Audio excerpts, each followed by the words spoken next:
오늘 이사야서 59장 말씀을 읽는 날인데요. 59장의 내용의 전반부는 우리가 쭉 읽은 말씀처럼 당시 유다 백성들, 아직은 패망이 임하지 아니했던 그런 유다 백성들을 향해서 그들의 죄악됨이 얼마나 극심하고 그 죄악이 얼마나 총체적인가 하는 것을 지적합니다. 그 백성들의 죄악을 규탄하는 그런 내용들이 전반부의 내용 속에 주어지고요. 그들의 죄에 대한 하나님의 심판이 따르게 될 것을 말씀하면서도 하나님은 장차 그 백성들을 향해서 하나님의 구원의 역사를 이루실 것을 이 내용이 후반부에서 우리에게 소개해 주고 있습니다.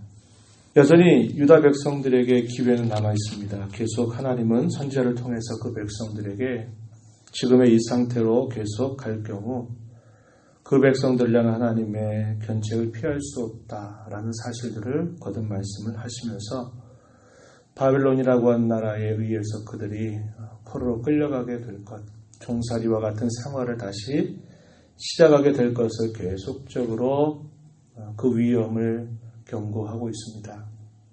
그러한 일들 앞에서 선지자는 그 백성들을 향해서 여전히 이제라도 하나님의 손길 앞에 겸손하고 자기의 죄악됨을 회개하고 주께로 돌아온다면 소망적이지만 그러나 지금의 이 상태와 같이 계속하다 보면 패망이라고 하는 그 벼랑 끝으로 떨어질 수밖에 없다라고 하는 사실들을 이야기하고 있는 것입니다. 당시의 유다 백성들의 그들의 죄악상 그것이 대단히 총체적임을 말해주는데 그들의 생각이 하나님 앞에 올바르지 못하고 그의 손이나 그의 발, 그들의 입술, 그들의 행위 그 모든 것들이 다 죄로 인해서 죄를 만들어가는 그러한 계속적인 악행을 범하고 있기 때문에 그 죄가 결국 심판을 자초하게 되고 말 것이다 하는 사실들을 이야기합니다. 그들이 닥친 일들에 관하여서 그것을 핑계대지 말라고 합니다. 하나님이 우리를 버리셨기 때문이라고 하나님께서 우리에게 구원할 능력이 없으셔서 우리를 외면하기 때문이라고 탓하지 말라는 겁니다. 하나님은 그분의 전능하신 손길 안에서 언제나 없는 것을 있게도 하시고 아무것도 그 소망이 가닥이 없는 곳에서도 하나님은 번성을 이루시는 전능자이시기라는 사실들을 계속 말씀해 오신 것입니다. 그래서 오늘 우리가 읽은 이 말씀의 초도에 보면 이렇게 시작합니다. 1절 말씀 여호와의 손이 짧아 구원하지 못하심도 아니요 귀가 둔하여 듣지 못하심도 아니라. 여호와의 손 많이 등장하는 표현이죠. 하나님의 구원의 능력을 말합니다. 하나님의 능력이 모자라서 부족해서 그들을 그 백성들로 하여금 이방인의 압제 아래 두거나 그들을 진토 가운데 두시는 것이 아니다 이렇게 말씀합니다. 여호와의 손이 짧아 구원하지 못하심이 아니다. 귀가 둔하여 듣지 못하심도 아니다. 그 백성들이 이제 공고함 가운데 놓이게 될 때 하나님 앞에 기도하여도 하나님이 귀가 둔해서 듣지 못하는 게 아니다 이 말입니다. 이미 닥친 그런 패망의 손길 앞에서 아무리 그들이 부르짖어도 하나님은 듣지 않겠다. 일부러 듣지 않겠다. 이렇게 말씀을 하시는 것입니다. 하나님을 탓하지 말라는 거예요.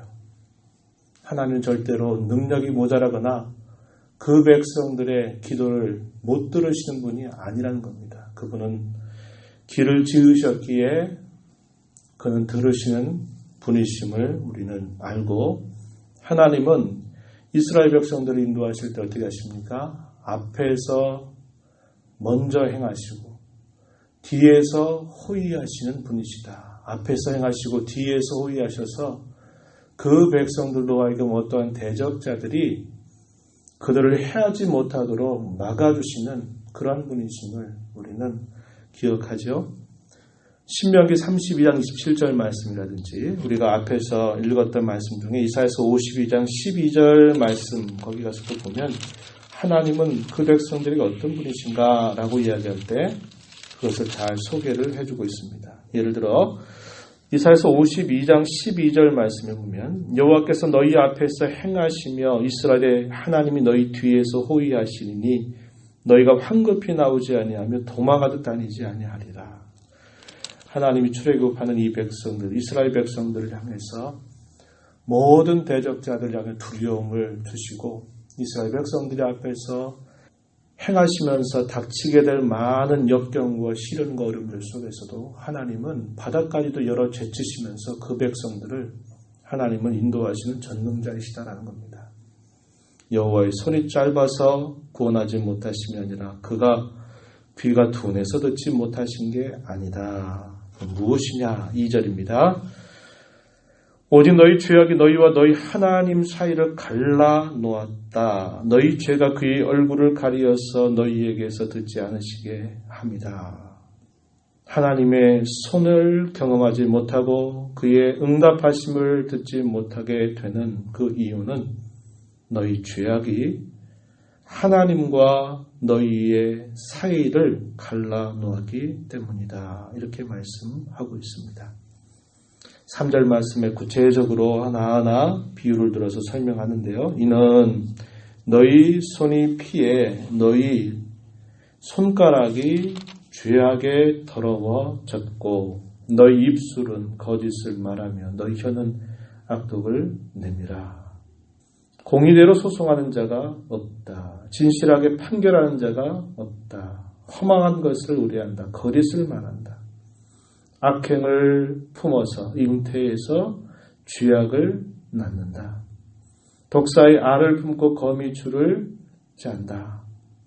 독사가 나올 것이고 이러한 모든 부분들이 그들로 하여금 자기의 자신들을 보호하지 못하게 만들 것을 이야기하고 있습니다. 6절 말씀에 옷을 입을 수 없을 것이고 그 행위로는 자기를 가릴 수 없을 것이다. 이렇게 말씀합니다. 그들의 생각은 7절에 보면 악한 생각이고 그 손은 피가 가득하고 입술은 거짓을 말하고 혀는 악독을 내고 그들의 발은 행악하게 빠르고 그들의 모든 모습들이 이 죄악의 늪에서 벗어날 수 없고 헤어날 수 없을 정도로 총체적인 죄악상을 그대로 지적하고 있는 것입니다. 그러므로 그들에게 어떠한 일이 따를 것인가? 7절 뒤에 보면 황폐와 파멸이 그 길에 있고 그들은 평강의 길을 알지 못하고 그들이 행하는 곳에는 정의가 없고 구분기를 스스로 만든다. 그 길을 밟는 자는 평강을 알지 못한다. 이렇게 말해서 그들이 가는 그 걸음의 끝에 황폐와 파멸이 놓여있고 평강을 경험할 수 없는 그러한 상태에 머무르게 될 것이다. 이렇게 말씀함으로써 당시 유다 백성들이 하나님 앞에 행하는 그들의 태도, 그들의 모습이 이 심판을 피할 수 없게 만들고 이 심판을 자초하고 있다라고 하는 사실들을 이야기해주고 있습니다. 이런 일들이 왜 시작됐을까요? 왜 이런 정도까지 스스로 회복할 수 없을 정도까지 결국 파멸이라고 하는 것까지 가야 할 만큼 이렇게 깊이 젖어들게 되었을까요? 그것은 간단합니다. 하나님을 떠난 것입니다. 그들의 마음이 하나님을 떠났고 하나님께서 세우신 종들의 말을 듣지 않는 것입니다. 그것이 계속적으로 시간이 흘러가고 지나가게 되면서 그것이 그들의 마음을 완강하게 만들었고 그들의 입술과 손과 발과 그들의 행위를 다 더럽혔습니다. 그렇게 만들어서 결국 이제 더 이상 스스로 회복될 수 없는 지경에까지 이르러서 파멸의 문턱 앞에 도달해 있는 그들의 모습을 이렇게 말씀하고 있는 것입니다. 우리가 읽은 1절부터 7, 8절까지의 내용에서는 너희는 이렇게 말하면서 이렇게 이야기했지만 9절부터 보면 표현이 바뀝니다. 우리라고 하는 표현으로 바뀝니다. 이 말은 어떤 사람들이 이런 정도가 아니라 우리 모두가 이런 죄에 깊이 빠져 있다는 겁니다. 우리 유다 백성 전체에 이러한 깊은 죄가 만연되어 있다라고 말하는 겁니다. 누가 어떠했다, 누가 이러한 악행을 저질렀다, 어떤 사람이다 이렇게 부류에 어떤 부류로 나눌 수 없을 만큼 이러한 죄악상은 총체적이고 그 누구도 이러한 것으로도 자유롭지 못하다고 하는 것을 이런 표현으로 사용하고 있는 것이에요. 9절 그러므로 정의가 우리에게서 멀고 공의가 우리에게서 미치지 못한즉 우리가 빛을 바라나 어둠뿐이고 밝은 것을 바라나 캄캄한 가운데 행함으로 우리가 맹인같이 담을 더듬는다. 눈 없는 자같이 두루 더듬는다. 낮에도 황혼때같이 넘어지니 우리는 강장한 자 중에서도 죽은 자 같다. 이렇게 표현하고 있습니다. 우리가 앞을 보지 못한다면 밤과 낮이 구별이 없겠죠.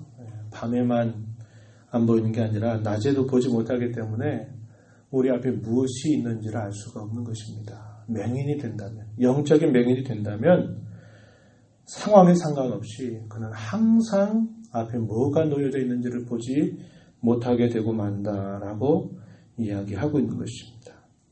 당시에 그 백성들에게 내리시는 하나님의 무서운 형벌 중에 하나가 뭐냐면 그 백성들을 어두움 가운데 그대로 두시는 겁니다. 눈이 있지만 보지 못하고 귀가 있지만 듣지 못하고 그들의 마음으로 깨닫지 못하는 것입니다. 그대로 버려두는 것입니다.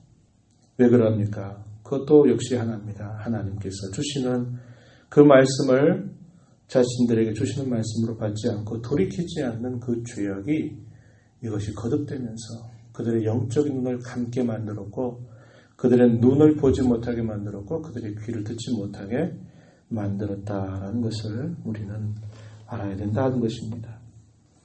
그 결과 어떠한 모습이 나타날 것인가? 11절 우리가 곰같이 부르짖으며 비둘기같이 슬피 울며 정의를 바라지만은 없고 구원을 바라지만 우리에게서 멀다.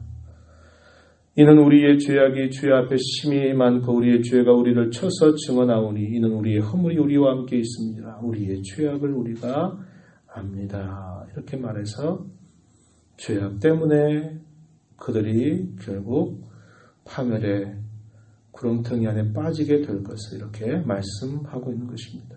그럼에도 불구하고 하나님은 그 백성들을 향하신 그분의 긍휼과 자비는 계속됨을 말씀하고 계십니다. 16절 말씀에 사람이 없음을 보시며 중재자가 없음을 이상히 여기셨으므로 자기 팔로 스스로 구원을 베푸시며 자기의 공의를 스스로 의지하사 공의를 갑옷으로 삼으시고 구원을 자기의 머리에 써서 투구로 삼으시고 보복을 속옷으로 삼고 열심을 입어 겉옷으로 삼고 그들의 행위대로 갚으시되 원수들을 보복하신다. 원수들을 보응하신다. 이렇게 말씀하시고 하나님께서 자기 백성들과 세우신 그 언약의 내용은 여전히 계속됨을 말씀해 주고 있습니다.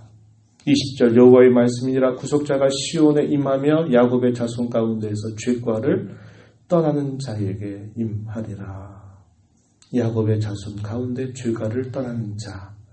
죄과를 떠나는 그 시작이 뭘까요? 회개입니다. 회개하는 자. 비록 깨닫지 못했었고 내가 가는 그 걸음이 어땠는지를 알지 못했고 지나와서 하나님의 징계 아래 견책 아래 놓여 있을 때 그때라도 하나님 잘못했습니다. 하나님 우리의 죄악 때문에 이러한 일이 왔습니다. 라는 것들을 하나님 앞에 구하고 깨닫는 그러한 자들, 낮아진 자리에서 하나님의 긍휼과 자비를 구하는 자들에게 하나님의 구원의 역사가 임할 것이다 라고 말씀하십니다. 마지막 절입니다. 여호와께서 이르시되 내가 그들과 세운 나의 언약이 이러하니 곧 내 위에 있는 나의 영과 내 입에 둔 나의 말이 이제부터 영원하도록 내 입에서와 내 후손의 입에서 내 후손의 후손의 입에서 떠나지 아니할 것이다. 여호와의 말씀이니라. 그들과 세운 나의 언약, 나의 언약이라고 하는 표현은 중요하다고 그랬죠? 하나님의 언약입니다. 한편에서 그 언약을 파기해도 하나님은 그 언약을 폐하시는 게 아니라 하나님의 신실하신 이름을 걸고 그 언약을 이행하신다는 겁니다.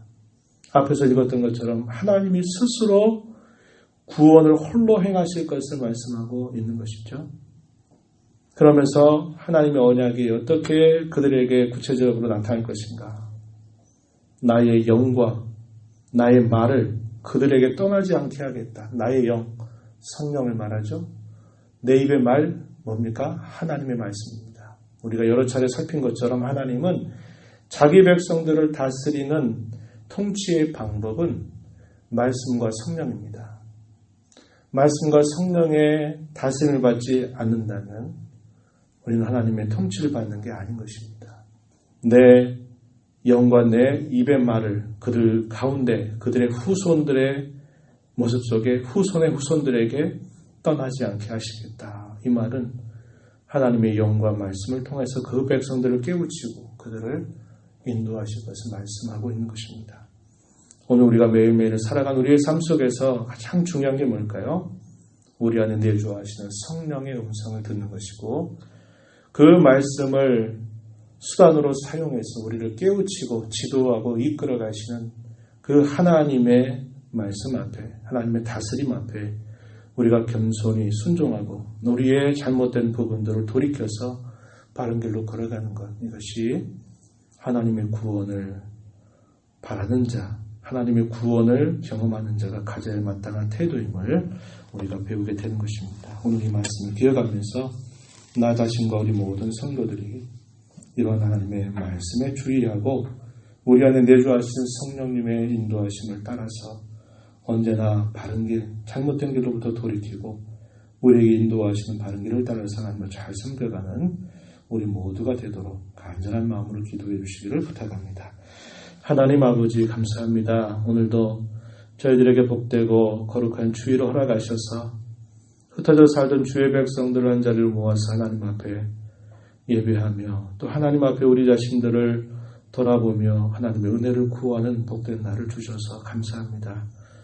저희들의 삶의 열매를 가지고 주 앞에 나와 하나님 앞에 설 터인데 저희들의 지나온 삶을 잘 돌아보고 하나님께서 우리에게 베푸신 그 은혜, 저희들에게 주신 기회들을 어떻게 썼는가를 하나님 앞에 돌아보면서 오늘도 하나님 앞에 우리의 마음을 쏟고 우리의 중심을 하나님 앞에 향하고 드리는 귀한 날이 되도록 인도하여 주시옵소서.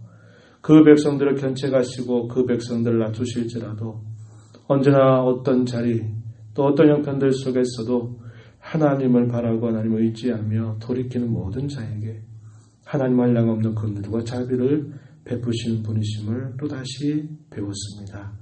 이 말씀을 기억하면서 하나님 앞에 언제나 우리 안에 내주하시는 성령님, 우리에게 늘 말씀을 들려주시는 그 음성에 귀를 기울여서 하나님 앞에 올바르고 합당한 길들을 늘 걸어가는 저희가 되도록 도와주옵소서.